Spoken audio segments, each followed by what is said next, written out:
CGPATRIOT podcast. It is March 10th, 2021. If you guys have already subscribed, that's great. I appreciate the support. If you haven't, go ahead and subscribe below. I had my first video on yesterday, and it was in regards to Flat Earth and a follow-up on a few of the items that we went through with John Wick. I always say John Wick. John Wick the other day. If you want to see that interview, it's in the description below as well. But I did want to follow up with the video I created yesterday.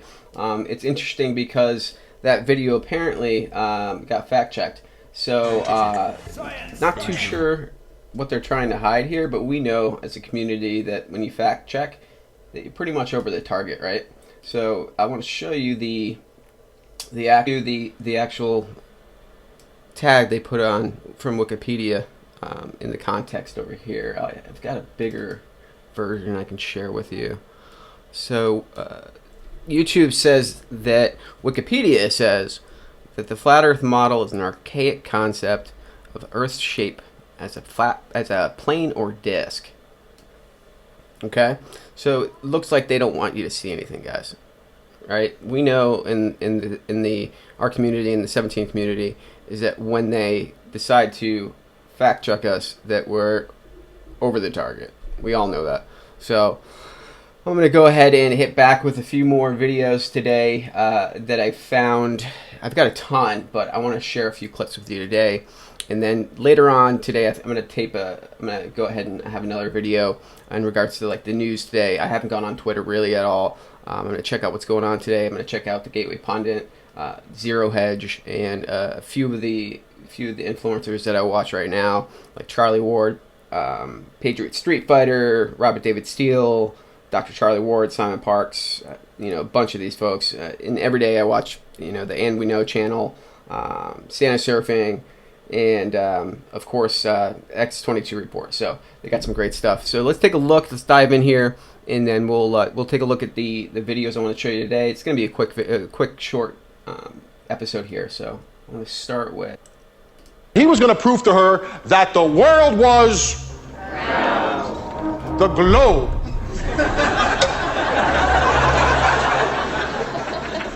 So this world is round story is 100% bullshit.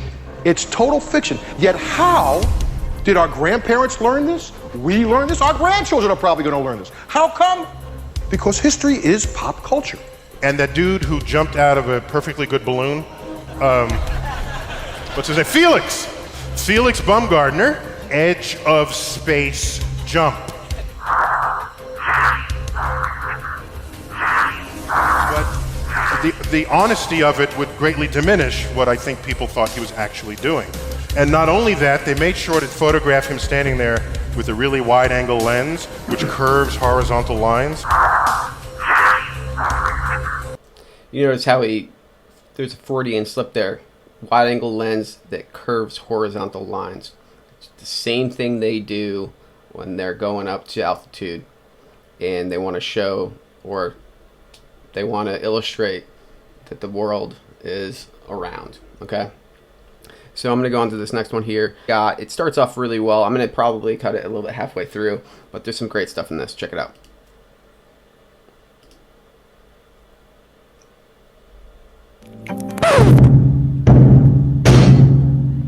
And number one, we know the Earth is round because we have photographic evidence. The photographic evidence. You would think this would be the slam dunk for the Globe Camp. Unfortunately, it is anything but that. In fact, the more you look into the issue of alleged photographic evidence, honestly, the worse it gets. Here's a clip from my introduction to the topic that I gave at the Edmonton Flat Earth Conference. And in the process of looking around in videos, I stumbled across this guy right here, Matthew Boylan, right? And he has this whole presentation where is it a painting or is it a picture?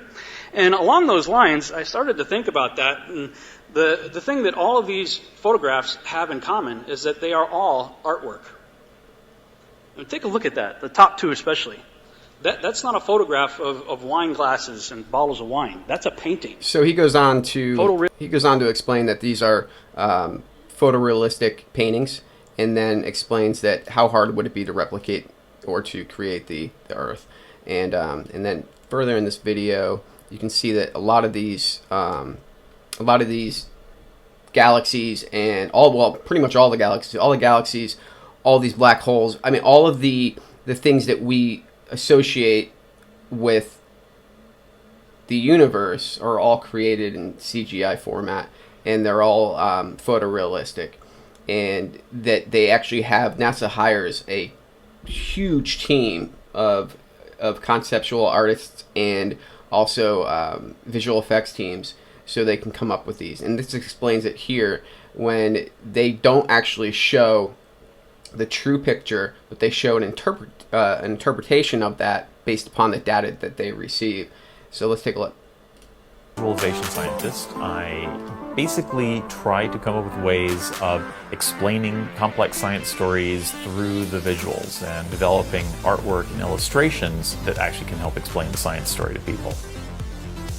For decades, popular culture and shows like Star Trek inspired a generation of scientists by envisioning what space might look like. But wait, what does space actually look like? Heart nebulas, celestial collisions, a bird's eye view of the Milky Way, astronomers are charting the outer reaches of the cosmos and bringing back jaw-dropping images from telescopes like Hubble and its infrared cousin Spitzer. If you look down at the bottom of that Milky Way image, you'll see these two words: artist concept.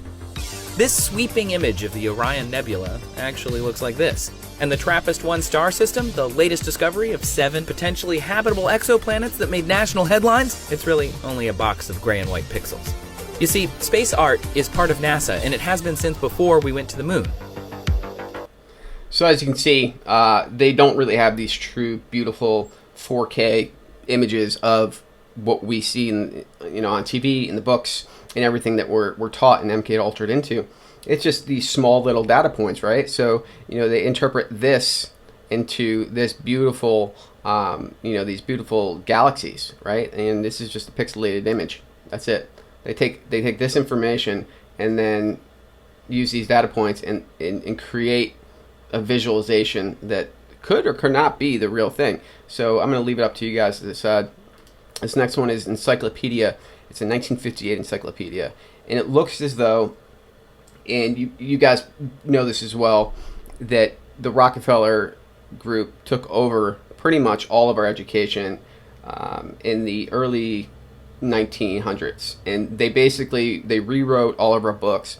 They funded the majority of our schools, so they were able to completely delete a full section about what the Earth really is. And you'll see this here in this encyclopedia in 1958.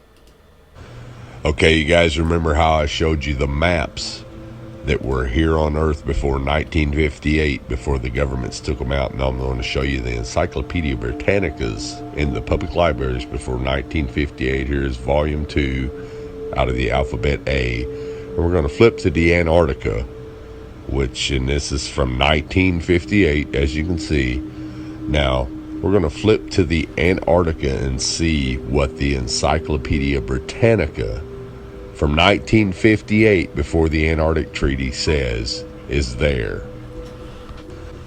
Now, you won't find this in the new encyclopedias because the government's banned them. But what I want you to notice right here is, notice how it says the flights. It's a little blurry, but it'll clear up. Check it out. Proved inland areas to be featureless in character, with a dome 13,000 feet high at about latitude 80 degrees south, longitude 90 degrees east. Take a really close look at that. Now I'm going to zoom it in for you. When they returned to New Zealand, these flights proved the inland areas to be featureless in character, with a dome 13,000 feet high at about latitude 80 degrees south, longitude 90 degrees east. Now, if this doesn't make sense to you, let me show you with an image of what a flat earth map would look like. Now, this is what a latitude 80 degrees south would look like on a flat earth map. As you can see, the dome comes down closer to you over the wall, which will be about 13,000 feet. Now, if you go back out into the center of the earth, or up the North Pole, and try to go up to the firmament with a little bit of calculation. It's going to show that it's about 385,500 feet away. It's really, really simple, folks. Now, if you're not familiar with any of this at all, and you're just now new to all this, you could say, well, this guy is crazy. He doesn't know what he's talking about. But what you got to ask you, all the maps before 1958 show a flat Earth with the ice wall around it and a firmament, a dome. And why does the encyclopedia tell you that there's a dome there, and it gives you the exact height at a certain latitude and longitude? Well, the reason is because in 1958, that's when all governments and all nations of the world signed the UN treaty to ban all civilians from going to the Antarctica, and NASA came in and erased everything, just like they're erasing everything today. So again, ask yourself, if all this existed before 1958, why doesn't it exist now? How come it all of a sudden was erased and just disappeared out of your history books, out of your encyclopedias, out of your libraries? Wake up, people. Wake up. This guy does a great job.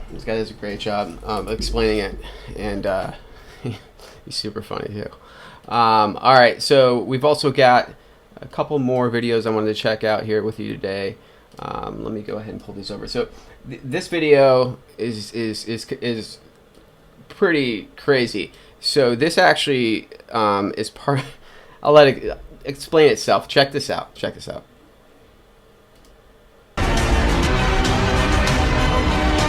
Literally taken through a round window to make the Earth appear round. So that's part of the video that he's going to show to the astronaut, and then the astronaut is going to freak out, and you'll check this out. Oh, this is a shot from 130,000 miles out. I guess it's from approaching. It's from approaching the moon, looking back at the Earth. If that's the Earth, is that like another spacecraft? No. That I have no idea what that is. It's some aberration on the film of some sort. Oh, those are shadows, I think. Or reflections, probably reflections that are just reflecting. Run that back again so we get another shot of it. Okay, turn off the camera. Your interview is done. I've given you all the time I'm going to give you. Why would he be so upset? Yeah, think to yourself. If it's true, then there's no reason to be upset. Right? Okie dokie. Good to meet you. I don't say it's a pleasure. Understand. Please get your ass out of my house. Okay. And you came here under false pretenses, and I think you're an asshole. Lying about going to the moon is a satanic lie of gigantic proportions. I don't hit people, but you're going to be on the deck unless you get... I'm heading out. I appreciate it. And get the hell out of my house.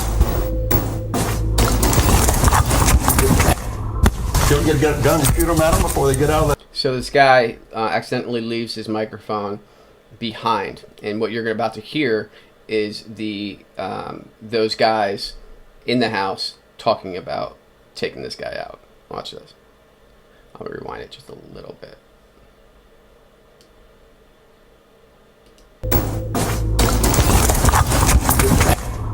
You'll get a gun and shoot them at them before they get out of the office. We have a video camera running if you want to do it. Right. That would be great footage for us. See you later. In court, I hope. Want to call the CIA? Have them whacked? Where you put a transparency over the window and move the camera of the Earth. So, why would you have to call the CIA to have this guy waxed if he's just asking you about images that they showed us, apparently showing the Earth? Come on, man. And this is another one. This is John Young, Apollo 10 and Apollo 16. And he freaks out the same way. They're all Illuminati, guys. All Illuminati. I moved the camera back away from the window, turned off the lights in the spacecraft, and appeared to be halfway to the moon when in fact they were in Earth orbit. Huh, really? Yeah, and they said it was the same way that you did it on Apollo 10. So we wanted to give you that. Dude, that guy's reaction is hilarious. deer caught in the headlights. Opportunity to put your left hand on the Bible, to raise your right hand, to swear to God. Stick it in your ear. If you walked on the moon, we're given the opportunity to swear to God that you walked on the moon. I'm going to give you the opportunity to get the hell knocked out of you if you don't leave me alone. We found a very unique reel of footage that we... So there's this is the last one I'll show you, and then we can wrap this up. So this is Buzz Aldrin. There's another video with Buzz Aldrin talking to an 8-year-old, and he's actually super nice, and he admits the fact that they never went to the moon. And in this one, he gets a little bit heated, so check this out. We have queued up to show you. Yeah. And it's from the mission, and to our knowledge, no one has ever seen it before. And it's 30 years old. And you want me to see this while you have me on camera? Well, and to tell us what it is. That's correct, and you'll see this tape proves that. Okay, well, I'm not interested in satisfying your suppositions when there's all this evidence that we did. This proves, as you see, that you were using the window to demonstrate that you were halfway to the moon when you were Turn the camera off, please. Turn the camera off. Well, you're talking to the wrong guy. Why don't you talk to the administrator at NASA? We're passengers. We're guys going on a flight. You're a coward and a liar and a thief. Did you see shooting stars? Did you see the shooting stars? Yeah, I'm getting to that. Oh, okay. So there's another guy. So going back to Buzz, you notice how when they're wrong, all they say is there's a whole ton of evidence, but they never show us the evidence. They show us CGI graphics, right, and camera trickery. So this is actually, you know, that was gonna be the last one. I didn't realize these were in succession. This one's a good one too, and then we'll wrap it up. But there's a lot of noise going on. So I don't know the results of some of the experiments they've conducted. The point is they can't get that far from here, and they're really in the protective confines of the Earth. They're really in the protective confines of the Earth. They're really in the protective confines of the Earth. Attempted a spacewalk outside the station. Here's a live. So they're really in the protected confines of the Earth. They've conducted. The point is they can't get that far from here, and they're really in the protective confines of the Earth. The protective confines of the Earth. They're really in the protective confines of the Earth. They're really in the protective confines. Come on, man. How much more evidence do you need to see? So I'm not trying to push the flat Earth on you. I'm just trying to give you the evidence, not the evidence, give you the interviews and some of the anomalies, obviously, that we're looking at here. And if it's not a problem that people speak out about the Earth possibly being flat, then what's the point? And this one actually has here too at the bottom, this has flat Earth. It's got the Wikipedia. Why are they hiding this? And we know when they fact check stuff, the 100% of the time, they're trying to hide something. So we can't watch anything that has to do with an opposing narrative that they're trying to push. So, you know, why would all these astronauts be so aggravated about being asked a simple question? And why would they dodge all those questions, right? So, anyways, guys, all right. If you have any more questions about flat Earth, go ahead and put them in the comments. I'm going to go ahead and post another video today, I think. Probably a little bit later on, a little bit less flat Earth, and more about today's news and where we're at with the movement and where we're at with everything. So, I appreciate you guys coming out and checking out this video. Go ahead and subscribe below, and I'll talk to you guys later. All right, bye.